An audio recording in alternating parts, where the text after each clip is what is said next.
Today we're diving into NATO's expansion, a greedy power play dressed up as protection.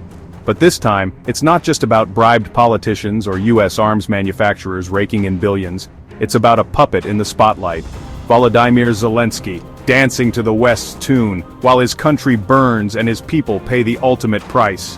NATO's greed didn't just spark a war, it's tearing Ukraine apart, and the media's spinning it like a Hollywood blockbuster. Let's get into it. NATO's been on a tear since the Cold War, gobbling up 14 Eastern European countries since 1999. The pitch? Security, stability, a shield against Russia.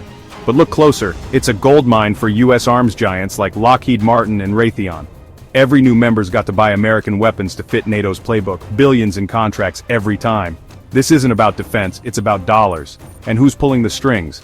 Politicians greased by defense cash and a deep state that's been playing this game for decades.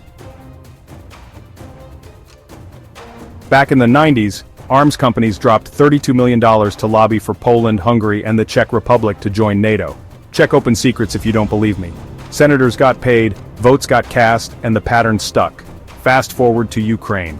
Zelensky's been waving the NATO flag since 2019, promising his people a Western future. But here's the kicker, he's not calling the shots.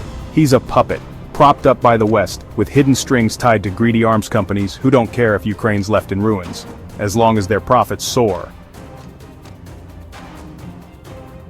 Ukraine's NATO dreams were the match that lit this war.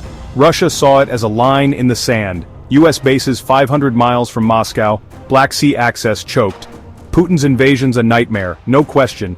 But NATO's relentless push, fueled by arms dealers, handed him the excuse.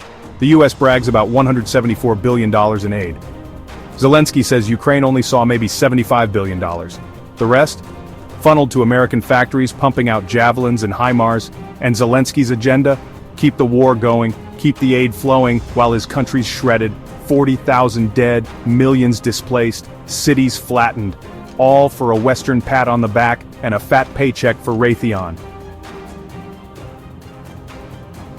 Host, think about it. Zelensky, the comedian turned president, plays the heroic leader on TV, Times Person of the Year, standing ovations in Congress. But behind the scenes, he's a frontman for the West's war machine.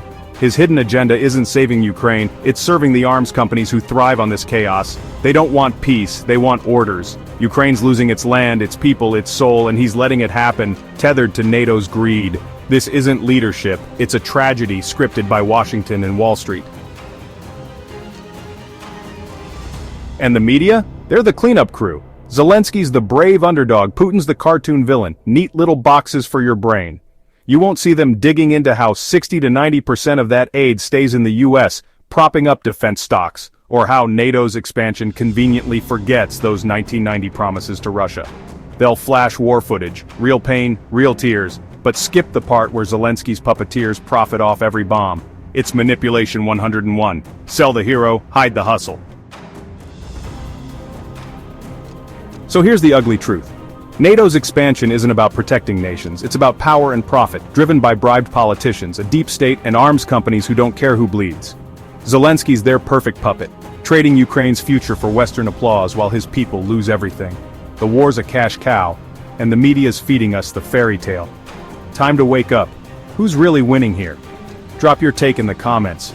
Is Zelensky a hero, a pawn, or something worse? Like, if this hit you hard, subscribe for more, and let's keep tearing down the lies. Catch you next time.